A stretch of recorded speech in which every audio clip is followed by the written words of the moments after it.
Halo semuanya, perkenalkan nama saya Leonardo Hamodangan Panjaitan, mahasiswa dari Universitas Kristen Indonesia, Fakultas Teknik Program Studi Teknik Elektro. Saat ini saya mengikuti program pertukaran mahasiswa batch 4 di Universitas Fajar Kota Makassar. Saya bergabung dalam kelompok Arung Palaka di mana dosennya adalah Ibu Firza. Kali ini saya ingin mengajak teman-teman untuk mengikuti kegiatan modul Nusantara ke-9 kami, yaitu kegiatan Kebinekaan 5. Mengunjungi situs-situs sejarah di Kota Makassar. Antara lain tempat yang kami kunjungi adalah Benteng Somba Opu. Sejarahnya, benteng kerajaan yang dibangun oleh Sultan Goa ke-9 Daeng Matanre Karaeng Tumapa Risi Koloana pada tahun 1525.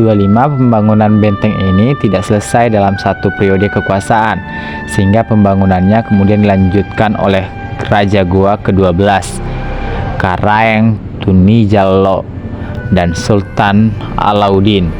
Benteng ini menjadi pusat perdagangan dan pelabuhan rempah-rempah yang ramai dikunjungi pedagang asing dari Asia dan Eropa. Pada pertengahan abad ke-16, lokasinya terletak di Jalan Daeng Tata, Kabupaten Goa, Sulawesi Selatan, diapit antara Sungai Balang Baru dan Sungai Jenaberang 12. Sejak masa prakolonial, pelabuhan Makassar Somba Opu sudah dikenal sebagai pintu masuk menuju kawasan timur Indonesia.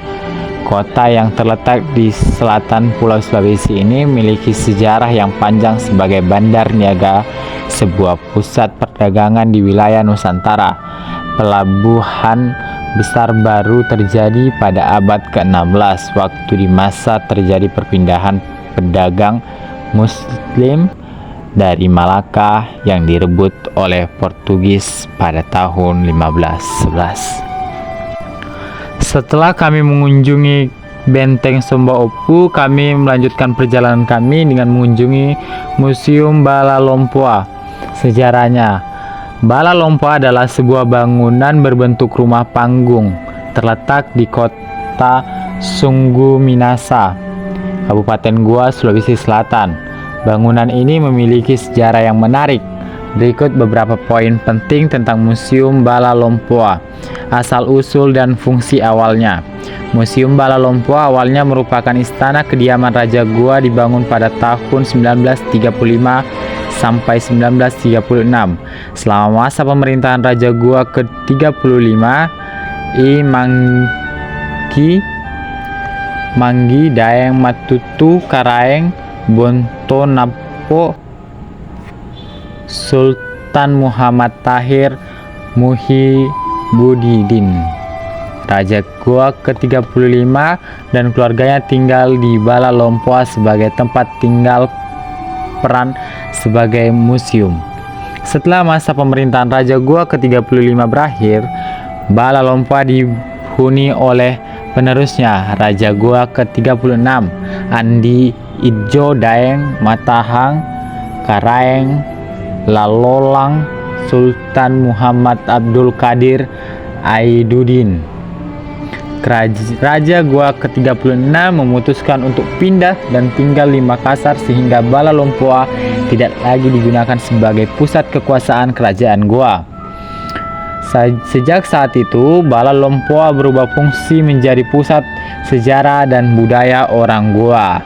Arti nama Bala Lompoa secara bahasa, Bala Lompoa berarti rumah besar. Namun dalam konteks budaya, Bala Lompoa dihuni oleh orang-orang agung, yaitu keluarga kerajaan. Museum Bala Lompoa kini menyimpan sejumlah koleksi sejarah dan menjadi tempat yang menarik untuk memahami sejarah kerajaan Goa. Jika Anda berkesempatan mengunjungi museum itu, silahkan, dan saya sangat menyarankan. Kemudian tempat ketiga yang kita kunjungi adalah makam dari Sultan Syekh Yusuf Al-Makassari, seorang ulama terkemuka yang memainkan peran penting dalam penyebaran agama Islam di wilayah Sulawesi Selatan dan Afrika Selatan. Berikut adalah beberapa poin sejarah singkat tentangnya. Perjuangan melawan kolonisme Belanda. Yusuf dikenal sebagai mujahid yang menentang kolonial Belanda. Ketangguhannya dalam memperjuangkan prinsip ini membuatnya diasingkan ke Afrika Selatan. Di sana ia tetap mempertahankan hubungan dengan jejaring ulama dan masyarakat muslim. Kedatangannya di Afrika Selatan pada tahun 1694, Yusuf tiba di Tanjung Harapan, Afrika Selatan saat pengasingan dari Sri Lanka. Meskipun diasingkan, pengaruhnya masih kuat dan jumlah haji serta pedagang muslim terus mengunjunginya. Pengasingannya di Afrika Selatan, Belanda mengambil sikap untuk menjauhkan Yusuf dari jejaringnya di tanah jajahan Belanda Nusantara. Pada usia 68 tahun, ia berlayar kembali dengan 49 pengikutnya ke Tanjung Harapan, Afrika Selatan, pulang ke tanah kelahiran. Meskipun dimakamkan di tanah pengasingannya, jasadnya akhirnya dipulangkan ke Makassar pada tahun 1705. Makam Yusuf ada dua, di Makassar, Sulawesi Selatan dan di Makassar, Afrika Selatan. Semoga informasi ini dapat menambah wawasan kalian. Selanjutnya, kami juga mengunjungi kompleks makam Raja-Raja Goa, terletak di Katangka, Kecamatan Somba Opu, Kabupaten Goa, Sulawesi Selatan. Selain Raja-Raja Tallo, beberapa orang bangsawan dan petinggi kerajaan juga dimakamkan di tempat ini. Namun yang paling terkenal adalah Sultan Hasanuddin, Raja Goa ke-16, yang dikenal sebagai ayam jantan dari timur. Nama Sultan Hasanuddin diabadikan di jalan-jalan utama dan bandar utama Makassar. Kompleks ini juga mencangkup Masjid Al-Hilal Katangka, masjid tertua di Sulawesi Selatan. Meskipun telah mengalami beberapa kali renovasi, bangunan ini masih memperlihatkan keagungannya masa lalu. Di kompleks ini terdapat 24 situs pemakaman raja-raja dari kerajaan Goa sebelum masa Islamisasi di Sulawesi Selatan. Salah satu raja pertama yang memeluk agama Islam adalah Sultan Alauddin, Raja Goa ke-14, kakek dari Sultan Hasanuddin. Kompleks makam ini bukan hanya tempat bersejarah, tapi juga memiliki nilai spiritual dan budaya yang tinggi. Kemudian kami tak lupa mengunjungi makam Sultan Hasanuddin. Makam Sultan Hasanuddin merupakan kompleks permakaman yang terletak di Kelurahan Katangka, Kecamatan Somba Opu, Kabupaten Goa, Sulawesi Selatan.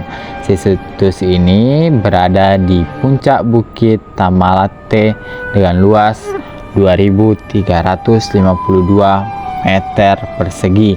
Di kompleks ini terdapat 24 situs pemakaman raja-raja dari Goa yang sudah ada sebelum masa Islami. Sultan Hasanuddin dikenal sebagai pahlawan nasional karena perjuangannya melawan penjajahan, terutama melawan VOC Belanda.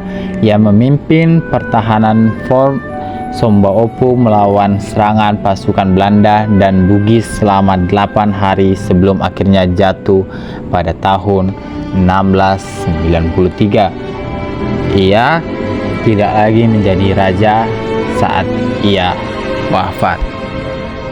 Terima kasih semuanya. Dah.